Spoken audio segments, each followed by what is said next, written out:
Korang ingat lagi tak yang di mana Elon Musk telah pun membeli Twitter pada harga 44 bilion USD sebelum ni kan? Tetapi kini ianya hanya bernilai 25 bilion USD sahaja. So dari sini kita dah menunjukkan yang Elon Musk telah pun mengalami kerugian hampir 20 bilion USD. Petik jari saja. Lepas tu kita dapat lagi berita yang di mana Elon Musk telah pun memecat 50% staffnya yang dia sendiri kata tak function punya pekerja. Yang seronoknya, tak lama kemudian seramai 1,200 staff yang lain pula memecat diri mereka sendiri ataupun mereka resign lah, senang cerita kan. Tapi Elon Musk ni dia nak pecat pun ada style tau, bukan style orang biasa. Jom kita tengok. So I needed to fire all the useless woke liberals working at Twitter. But I wanted to have some fun doing it. So I had my intern Tommy make an app called Celebrity Voice Changer that uses AI to clone voices. Tom, you're fired. Congrats, Gene. You've been promoted to user. Jim, you'd make a better bartender. So itulah video ataupun Elon Musk sendiri yang kata useless liberal worker, maknanya pekerja yang demand tinggi lah saya rasa. Ataupun sebenarnya bukanlah, sebab mereka daripada culture yang different. Tesla punya working culture adalah berbeza dengan Silicon Valley punya culture lah, ataupun company tech lain memang sangat-sangat berbeza. Tetapi memang crack betul lah Elon Musk ni, dia memang buat suka hatilah apa yang dia nak sahaja. Jadi untuk video hari ini kita nak mengupas kenapa Elon Musk memecat kesemua staff ini. Adakah Twitter ini merupakan sebuah company yang profitable? Berapa banyakkah kerugian yang dialami oleh Twitter selama ini? Bagaimanakah Elon Musk membeli syarikat Twitter ini? Sebab honestly Elon Musk sendiri pun tidak mempunyai wang cash sebanyak 44 bilion USD dalam tangan. Macam tu saja. Jadi apakah strategi yang dia guna? So sebelum saya nak ceritakan semua ini, saya nak ceritakan tentang sponsor kita, iaitu Bybit. Bybit merupakan antara crypto exchange yang paling terhebat di dunia. Mereka juga telah pun sponsor tim Red Bull F1 yang menjadi juara di dalam F1. Dan sekarang ini di Bybit terdapat sebuah event yang dimana korang mampu berpeluang untuk memenangi sebuah iPhone 14 Pro yang baru tu. So korang tunggu apa lagi? Daftar Bybit sekarang juga menggunakan link yang saya letakkan di bahagian description. So let's go. Jadi sekarang ini kita sedang melihat Day in the Life of Twitter Software Engineer. Nampak sekarang ni pukul 8 pagi, 8.40 pagi. Kita nak tengoklah macam manakah kehidupan seorang pekerja Twitter. Kenapa dia kena pecat? Jadi kita nak tengok sendiri. Pekerja Twitter sendiri yang post benda ini. Jadi kita nak tengok dia masuk office pukul apa. Okey. Ingatkan masuk office terus kerja? Oh bukan, makan lu, breakfast lu pukul 9 pagi. Mana 9 pagi bukan kerja, pergi breakfast lu. Okey, tak apa, mungkin breakfast itu penting kan. Okey, 9.30 baru start kerja. Okey, lepas tu pukul 12 makan lagi. Tak sampai 3 jam makan lagi. Tapi dia punya makanan buffet kan. Bermakna macam korang makan kat hotel lah. So ibaratnya korang makan buffet, macam makan kat hotel hari-hari, setiap hari, setiap tengah hari. So memang menunjukkan betapa mewahnya lifestyle seorang pekerja Twitter selama ini. Lepas tu pukul 2.35 makan lagi. Tapi dia buat smoothie lah, maknanya minuman yang berbuah-buahan. Mana tak sampai dia, saya rasa pekerja Twitter ni dia punya lifespan atau perut dia tak boleh kosong setiap 3 jam. Kalau lebih pada 3 jam dia tak boleh kerja, sebab tu asyik makan je. So dia bekerja dekat sofa pula sekarang ni. Lepas tu 4.30 dah balik. Wah, masuk kerja pukul 9 tapi makan lu. Lepas tu makan tengah hari. Lepas tu minum petang lah kot. Lepas tu 4.30 dah balik. So korang boleh nampak lah betapa lainnya culture dia orang. Dia macam kalau kita orang Malaysia suka beli orang kerja kerajaan lah. So ini macam orang kerja kerajaan dekat US lah. Tapi dia Twitter, which is company antara company yang tergah lah dalam dunia. Jadi memang no wonder lah kenapa Elon Musk memecat ke semua staff-staff Twitter ini. Dia punya kerja macam tak kerja, orang kata bersantai. Tapi video ini dah 3 tahun lepas, which is dia bekerja under zaman pemerintahan Jack Dorsey, iaitu co-founder Twitter yang asal. Okay, lepas tu apa yang jadi? Mamat ni pula setelah dia bekerja di Twitter, dia pula berpindah bekerja ke Tesla.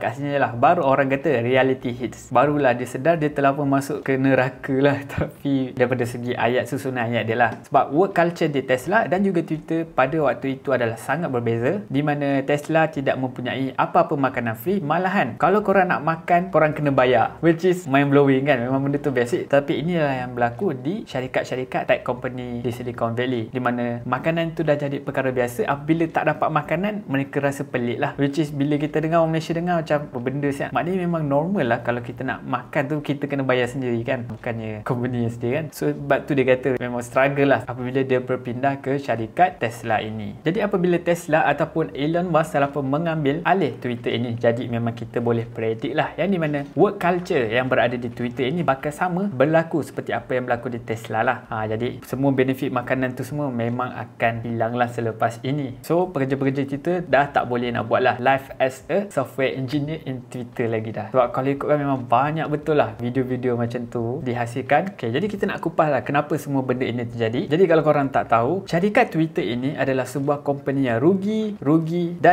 setiap tahun, kecuali tahun 2018 dan juga 2019. Selain itu mereka sentiasa rugi. Jadi kalau kita fikir kan, memang tak logik. Macam mana company yang sentiasa rugi boleh beroperasi setiap tahun? Duit keluar je banyak tapi masuk tak ada. Dan perkara ini disahkan oleh kita punya Elon Musk lah, yang dimana dia sendiri tweet syarikat Twitter ini mengalami kehilangan sebanyak 4 juta USD setiap hari. Memang tak boleh bayang macam mana lah boleh hilang 4 juta dolar setiap hari. Itu ibaratkan korang beli 16 kereta Lamborghini setiap hari. Jadi sebaik saja Elon Musk telah pun mengambil alih Twitter, cara mereka nak cut cost ataupun cut expense mereka adalah dengan mengurangkan workforce mereka. Sebab ini sajalah yang dia boleh kawal, iaitu expenses. Sebab kalau kita nak kawal profit ni kan, nak kawal revenue ni, ibarat kita nak mengawal rezeki kita, which is memang tak boleh lah kan. Itu kuasa Tuhan nak kawal rezeki. So nak kawal expenses ni memang merupakan perkara yang lebih mudah lah. Jadi inilah jalan yang diambil oleh Elon Musk. Dia meng-cut cost sebanyak mungkin, kemudian barulah dia tambah potential income, iaitu Twitter Blue. Jadi Twitter Blue ni adalah di mana user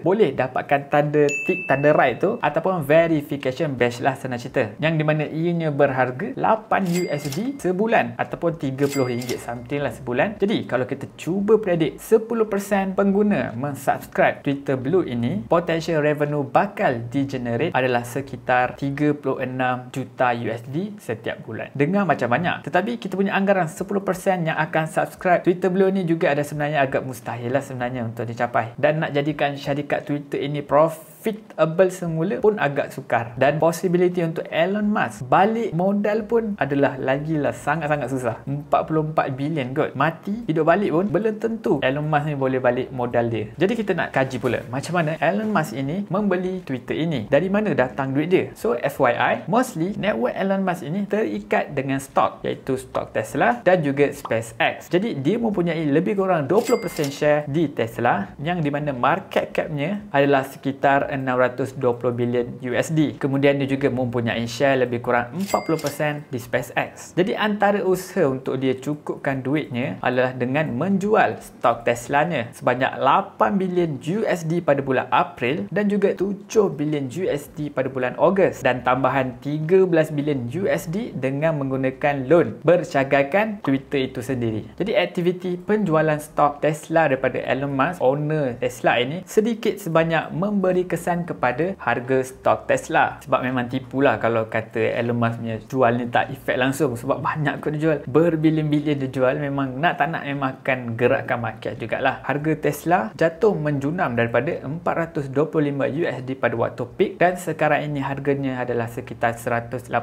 USD sahaja untuk setiap satu share. Tapi pada waktu yang sama semua stok jatuh juga. Maybe Tesla ni jatuh lebih sikit lah sebab adanya influence ataupun Elon Musk ni yang push harga untuk jatuh sebab ada sell kan. And then mungkin ada juga pengikut-pengikut yang mengikut aktiviti yang dilakukan oleh Elon Musk ni, so diorang follow saja, buy sell, boleh jadi diikut. So cara tak langsung memang akan trigger lah stok Tesla ni untuk jatuh dengan agak teruk lah compare dengan saham-saham yang lain. So lepas dia dah berjaya beli Twitter ini, mesti korang ingat dia akan stop lah kan jual stok Tesla nya ni. Tetapi ini tidak. Elon Musk terpaksa menjual lagi sebanyak 4 bilion USD untuk menyelamatkan Twitter. Duit yang sebelum ni digunakan untuk acquisition ataupun membeli, dan lagi 4 bilion ni mungkinlah untuk meneruskan operasi Twitter. Sebab kita dah tahu tadi Twitter mengalami kerugian sebanyak 4 juta dolar setiap hari. Maybe itu telah pun menyebabkan Elon Musk terpaksa mencari alternatif lain untuk memfinancekan syarikat yang sedang rugi ini setiap hari. Jadi daripada sini korang dah boleh nampak lah yang di mana bisnes ini bukanlah perkara yang senang. Ianya adalah high risk dan juga high reward. Biasa kalau saya jumpa mana-mana orang pun, memang saya tak recommend lah untuk mereka itu melakukan bisnes. Sebab more likely awak akan fail daripada berjaya. Better awak kerja makan gaji lah. Sebab at least setiap bulan akan ada profit daripada gaji tadi, walaupun tak banyak. Daripada korang buat bisnes, korang kerja gila-gila pun jadi tiada profit pun pada bisnes tu, which mean korang kerja gila-gila tapi korang tak ada gaji.